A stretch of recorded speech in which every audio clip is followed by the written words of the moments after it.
Yeni bir videodan da herkese merhaba, ben Sefa Kandemir. Yeni Haval Cool Dog. Dostlar, model isminde bir hayvanın adının yer aldığı otomobillere alışkınız değil mi? Kuş serilerimiz var mesela.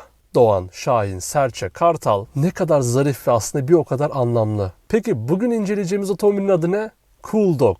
Yani havalı köpek. Böyle her söylediğimde gülesim geliyor fakat bu bizim köpek eti yiyen Çinli amcalar bu otomobile Cool Dog demek istemiş. Hatta Cool Dog'un bir de daha büyük ve geniş versiyonu var. Onun da adı Big Dog, yani büyük köpek. Ve dostlar, bu adamlar bu ismi bir anket sonucu Çinlilere sormuş. Onlar da bu ismi uygun görmüş. Tabi Haval markası diyoruz ama Haval'ın arkasında aslında otomobil tarihinde 40 yılı devirmiş Great Wall Motors bulunuyor. Hadi yine bir bilgi daha. Bu Great Wall dedikleri de bizim Çin Seddi olarak bildiğimiz şey aslında. 40 yıllık otomobil mazisine onlarca farklı marka sığdırmış Great Wall'un. Alt markası Haval'ın bu havalı köpeğine dair bilmeniz gereken her şeyi en anlaşılır şekilde öğrenmeye başlayalım. Haval Cool Dog ilk kez 2022 yılında kompakt SUV segmenti için Haval tarafından üretildi. Haval ise ilk kez Haval ismiyle yollara çıktığından bu yana milyonlarca otomobilin dünyanın her yanında satarak başarısını kanıtlamış bir marka. Dedim ya, arkasında Great Wall Motors var çünkü. Limon platformu üzerine geliştirilen yeni Cool Dog'a önden baktığımızda gerçekten bir köpeğin suratına bakıyormuş gibi hissediyorum. Dairesel led farları, ortada büyükçe panjuru ve Haval logosuyla oldukça dost canlısı görünüyor. Gündüz ledlerinin böyle artı şeklinde olması ona farklı bir izlenim vermiş. Bunun dışında tamponun plastik siyahı renginde oluşu ve üzerinde herhangi bir aksesuar bulunmayışı onu biraz daha uygun fiyatlı bir SUV gibi göstermiş. Ya da gerçekten öyledir değil mi? Onun haricinde ön tasarımda dikkati çeken ya da göze farklı gelen başka bir detay yok. Oy küçük küçük seni. Ödül maması gibi bir tam puanı verelim be. Profil tam da bizim sevdiğimiz gibi hem sert hatlara sahip hem de araziden korkmaz. Profil tasarımı gerçekten ön tarafına nazaran oldukça farklı ve güçlü görünüyor. Bunda köşeli tasarımın etkisi büyük. Ön tampondan gelip tekerlerin etrafından tüm arabayı saran plastik düdükler yerden yüksek yapısını daha da yüksek göstermiş. Hemen camların altından giden omuz çizgisi arka çamurluktan stoplara uzanıyor. Elektrikli katlanır aynalar burada duruyor. Yan camlar biraz dar gibi durmuş. Bu bana Jeep modellerini anımsattı. Jantlar nasıl sizce dostlar? Ben beğendim. Bu çok kollu jantların büyüklükleri biraz ufakmış gibi dursa da 225-60-18 inç. Çamurluk içleri de bu şekilde dostlar. Bunun dışında özellikle lansman rengi limon sarısıyla sokaklara farklı bir renk getirecek olan Cool Dog şu ana kadar iyi gidiyor.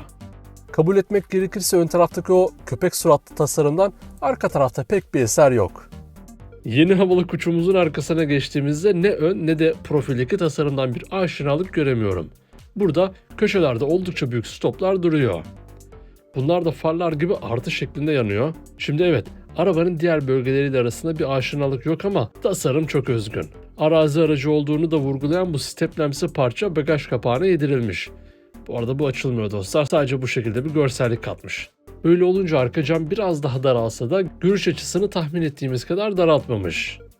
Üstte spoiler ve minik kanatlarına bu yarış arabalarını andıran fren lambasıyla eşlik eden tasarımda ufacık minicik bir silecek görememek, yani söyleyecek sözüm yok dostlar. Bunun dışında bagaj kapağının ortasındaki devasa Haval logosu ve altta plastik tamponla dış mekanda final başarılı sonuçlanmış. Ama o sileci unutturamazlar. Boyutlarda ise 4520 mm uzunluğu, 1875 mm genişliği ve 1745 mm yüksekliğiyle oldukça verimli boyutlar sunuluyor. Dingil uzunluğu ise 2710 mm ile iç mekanın yaşam hacmini fazlasıyla arttıracaktır. Tasarım konusunda kendisini aşmış dediğim Haval hem araziye uygun hem de şehir içine uygun o klasikle modern tasarımı çok güzel şekilde iç mekanda harmanlamış. Dostlar, dış mekanı incelerken bence fazlasıyla hissetmişsinizdir. Cool Dog tam anlamıyla fiyat performans, hatta uygun fiyatlı SUV olup bunu malzeme kalitesi ve tasarımıyla da gösteriyor. İç mekanda ise arazi vurgusu böyle premium tasarım detaylarıyla birleşince ortaya böyle bir kabin çıkmış.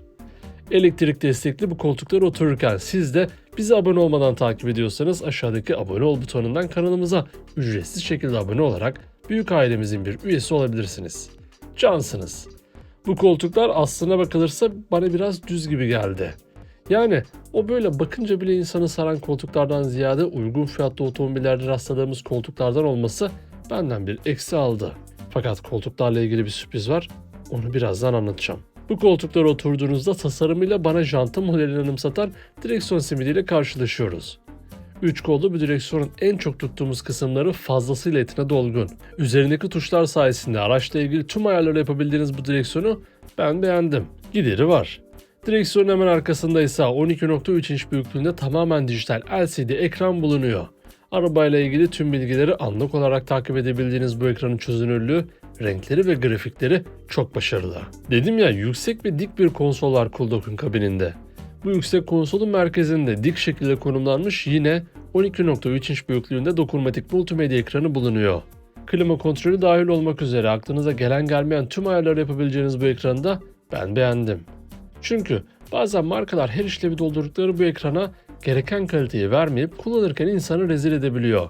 Cool bu sezgisel tepkili ekranının kullanım özellikleri bu yüzden çok başarılı. Şimdi dostlar, Cool ile ilgili öyle bir özellik var ki siz de duyunca şok olacaksınız. Hani az önce koltuklara bir laf etmiştim ya, biraz daha etine dolgun olabilirdi diye. Bu koltukların başlıkları dikkatinizi çekti mi? Bu başlıkların kenarlarındaki bu eklentiler hoparlör dostlar. Evet, yanlış duymadınız. Böyle başınızın iki yanındaki hoparlörler dahil olmak üzere Haval Cool tam 18 adet hoparlör standart olarak geliyor. JVC marka bu ses sistemi müzik konusunda sizi oldukça tatmin edecektir. Tasarımları ve bu koltuk dizaynı da bu yönüyle harika olmuş. Konsola devam edersek burada 50 Watt kablosuz şarj özelliği de olan telefon koyma yerleri duruyor. İki katlı konsolun altında ise hem bir saklama alanı hem de bağlantı yerleri koyulmuş. Vites kolu nasıl ama? Böyle bir basışta özel güçler olan canavar robotu dönüşecekmiş gibi tetikte bekliyor. Devamında bardaklıklar, ki bunların da üstü açık kalmış. Kol dayama ve içinde saklama alanı bulunuyor. Bunun dışında kabinde göze çarpan bir detay yok dostlar. Bu karbon görünümlü parçaya gerek var mıydı bilmiyorum. Bana çok geçmedi mesela bu özellik. Tabi söylemesek olmaz, açılır panoramik cam tavanda Cool mevcut. Ambiyans aydınlatmada olmazsa olmaz detaylardan. Gelin bir de arka koltuklara bakalım, durumlar ne alemde. Kapıları açtığımızda camın bu şekilde gelmesinden dolayı başınızın hemen yanında bu parça kalacak. Yani en azından başını cama yaslayıp orayı saç yapanlara güzel bir alternatif olmuş olur. Koltuklara bakınca doğrusunu söylemek gerekirse şok oldum. Çünkü boyutsal olarak büyük olan Cool 2 kişilik arka koltukları büyük bir eksi alır. Yani nasıl almasın? Ortaya da biri oturur oturmasına da resmen oturmayın kardeşim gibi olmuş. Şimdi oturmak biraz yüzsüzlük olur. Bu eksikliği orta kısımda bulunan havalandırma çıkışı ve ikili USB girişiyle telafi etmek istemiş olacaklar ki şaft tünelsiz oluşuyla da 2 kişilik koltukları resmen unuttuk. Şunu da söyleyeyim, iç mekan böyle sarı renkte tercih edilirse ön emniyet kemerleri de sarı renkte geliyor. Bunun dışında dostlar iç mekanda öyle büyük bir özellik yok. Günlük kullanım için evin tüm yükünü çekebilecek güzel bir SUV yapmışlar. Bagaj hacminde de arka koltuklar normal konumundayken 429 litre hacim sunuluyor. Arka koltuklara yatırdığınızda bu hacim 1298 litreye çıkıyor. Dediğim gibi tam anlamıyla optimum bir otomobil olmuş. Havalı köpeğimiz Cool pek havalı sürüş güvenlik sistemleri ona güvenimizi biraz daha arttırıyor.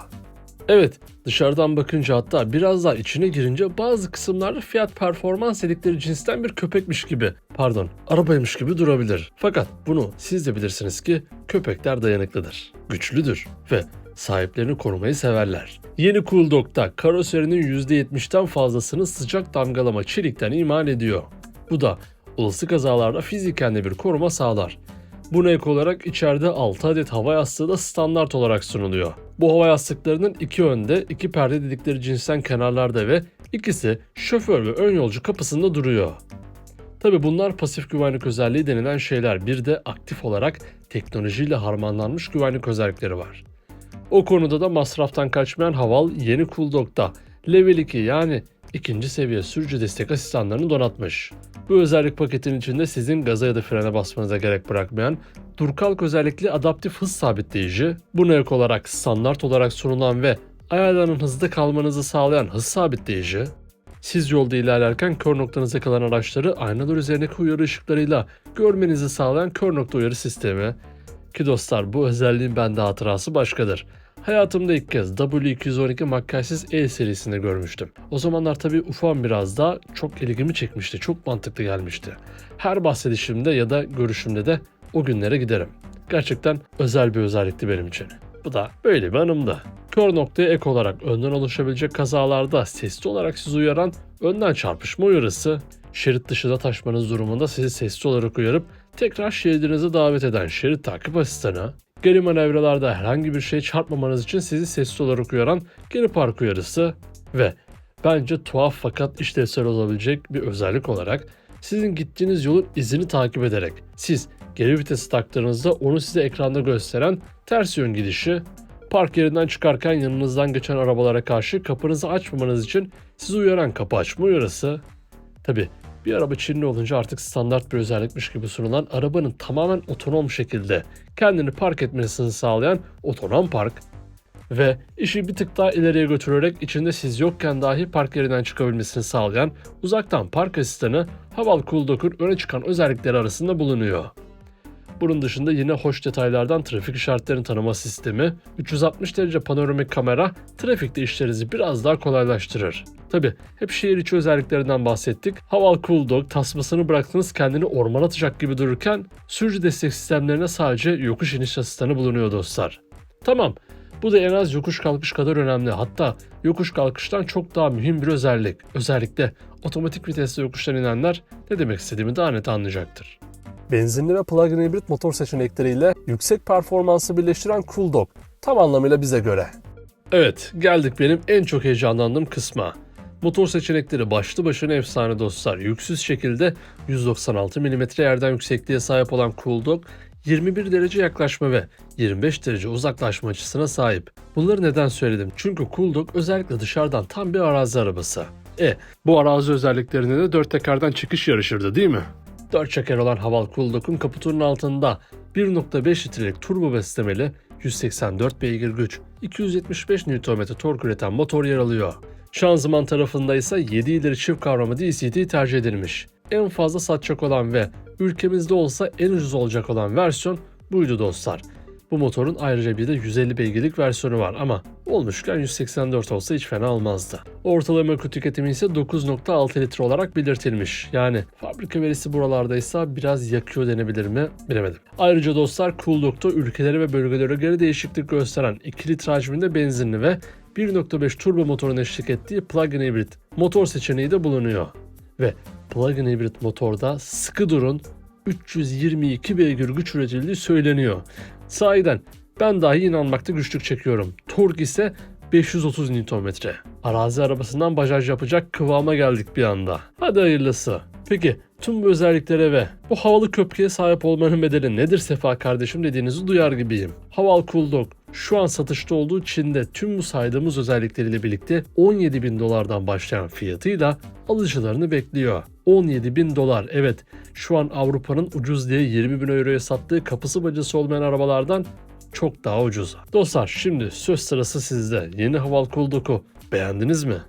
Yeni Haval Cool Dock'a dair baştan sona bilmeniz gereken her şey bu şekildeydi. Adıyla biraz insanı şaşırsa da özellikleriyle kendini sevdirdiği aşikar. Motor seçenekleriyle beraber fiyatı da işin içine dahil olunca onu yollarda görmek için gerçekten sabırsızlanıyorum. Peki siz yeni Haval Cool Dock hakkında ne düşünüyorsunuz? Aklınıza takılan her şeyi ve Cool Dock hakkındaki düşüncelerinizi yorumlar kısmında birlikte tartışabiliriz. Ayrıca sonraki videolardan anında haberdar olabilmek için kanalımıza abone olmayı, videoyu beğenmeyi ve sevdiklerinizle paylaşmayı da unutmayın. Bir sonraki videoda görüşmek üzere. Kendinize iyi bakın. Sağlıcakla kalın.